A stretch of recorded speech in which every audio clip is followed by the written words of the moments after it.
The PhD decision in 7 minutes? Is that possible? I think so. But you have to think about your own mortality. What? What? Yeah, it sounds crazy. But in the Book of Joy, Dalai Lama and the Bishop Desmond Tutu talked about this. They said, consider your own mortality. It can bring a sense of urgency, perspective, gratitude. It can help you focus on what really matters. It can free you to say no to things that are less important. Andy Stanley, in talking, I think he's quoting from the Old Testament actually, talks about numbering your days because prioritization can increase capacity. As you think about what really matters and how long you have or not, then you can say no to those things that are less important. You will absolutely have to do that if you start a PhD program. So, hey everybody, my name is Brian Raisin. I'm a tenured faculty member here at Ohio State, the Ohio State University. Today I'm at the contemplative and beautiful Mirror Lake, library in the background, etc.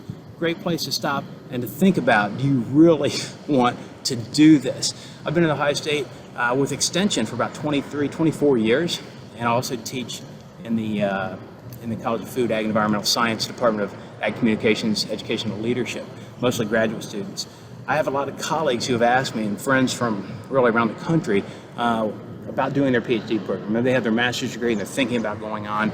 They could be further along in their career or just out of their master's. It's a great question to ask, and in 7 minutes I'm going to try to tell you how you can think about it, but you really need to spend 7 days or 7 weeks thinking about this. Come into a beautiful spot and just really giving it some thought. Before you can make the decision, here's what I think you really need to know. You have to answer these questions. Why do you want a PhD? It's absolutely critical. Have you read or watched Start With Why, Simon Sinek? If not, homework assignment. Go do it. You need to be able to articulate your life mission. What do you really want to accomplish? What do you want to do? What does it mean to be successful? Have you thought about that? And can you boil it down to just 2 words if somebody asks you, what's your mission in life? Can you tell them mine? I want to be encouraging to people. I want to be grateful every day, regardless of what happens. That's my personal mission. What's your work or professional mission? Are you interested in a faculty track or tenured position, administration? Do you want to do research or be a specialist of some kind or formal classroom instruction? All of these things you kind of need to think through before you jump in. It's a big commitment, as you know. A couple other questions. Do you like research?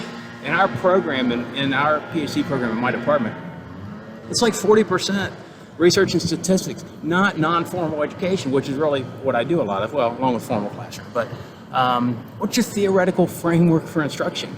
Do you see yourself as the expert source of information, or more of a facilitator, co-creator, helping people discover knowledge?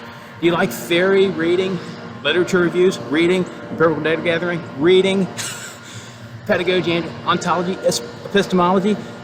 Not trying to throw big words around, but there's a language to the academy. I'm also not trying to sound smart. Quick story. So I'm in the middle of writing my dissertation. I do 30 days probably of reading Everett Rogers' Diffusion of Innovations. You probably have heard that. I know you have, because you hear about the early adopters and things like that, the tipping points. That's what he was talking about back in 1962. So I read critiques, journal articles, and then I deployed his theory into my research and finished the chapter. And I looked at it and I just thought, I should apologize to this man. I spent 30 days, he spent 30 years, and I realized how little I really knew.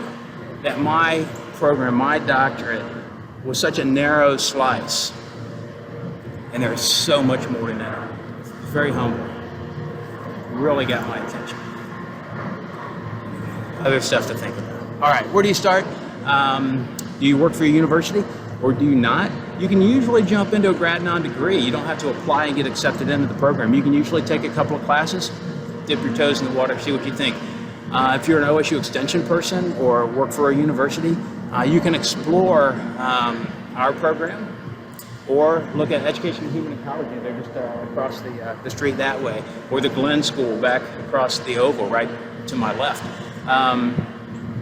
What you want to focus on. I took a lot of classes in ed policy and leadership, fantastic, very diverse and broadening my perspectives. Look at the time limits, years to degree.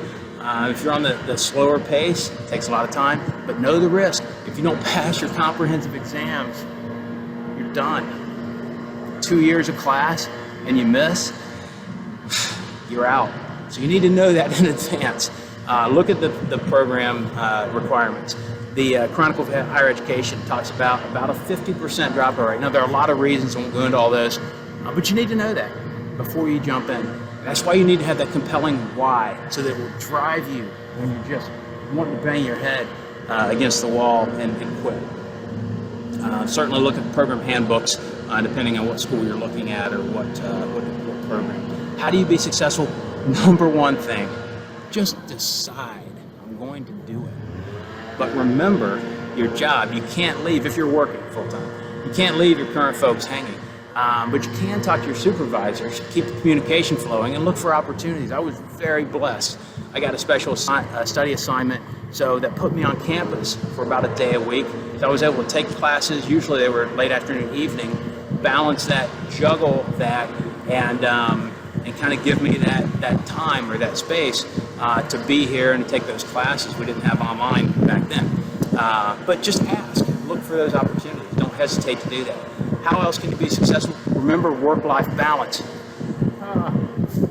I hear the collective groan over the computer, but this is serious. Don't leave your spouse or your partner or your children for grad school. Find ways to weave your work into your life. My girls, we have 2 daughters. They were swimming and in dance and volleyball. I would take them to every single practice with my computer and my books, and I would sit like up in the corner, sequestering myself for 1, 2, 3 hours, whatever it was, and spend all of that time for those 3 years working. But I was also able to be with my girls, and that was like a blessing. I can't even believe that it worked out. Like, thank you. Critical stuff. Remember what's most important in life. Go for free. How do you do that? Well, come to work for a university. Come to work for us, for Extension. We have fee waivers. But remember, if you do that, the university is investing about $50,000 in you. So think about how you can give that back in service to your department. I'm compelled to do that. I love teaching. I love my students. I feel so lucky to get to do this. And so I'm just driven. But that's another piece that you need to consider as you're doing this. Remember, if you jump in, you can get help. Khan Academy and Harry Potter got me through my PhD program. Khan Academy for some wild statistics. Harry Potter, because my daughters were reading it, and it gave me a total break to just forget about the craziness and the stress and that next rewrite of that chapter. Anyway, you'll find yours. One last place, facultydiversity.org. It says faculty, but it's really for grad students too. Most universities have a corporate account. You can join it. Fantastic articles, how to survive, how to get by, how to persevere in your program. It's really good stuff. Bottom line, know your why. Have that down and be able to articulate it, because that will keep you going when nothing else will. That's it. That's close to 7 minutes. God bless you. Good luck. It's a journey, but you can do it. I'm glad to consult or help with you if you have questions. Take care, and thanks for listening.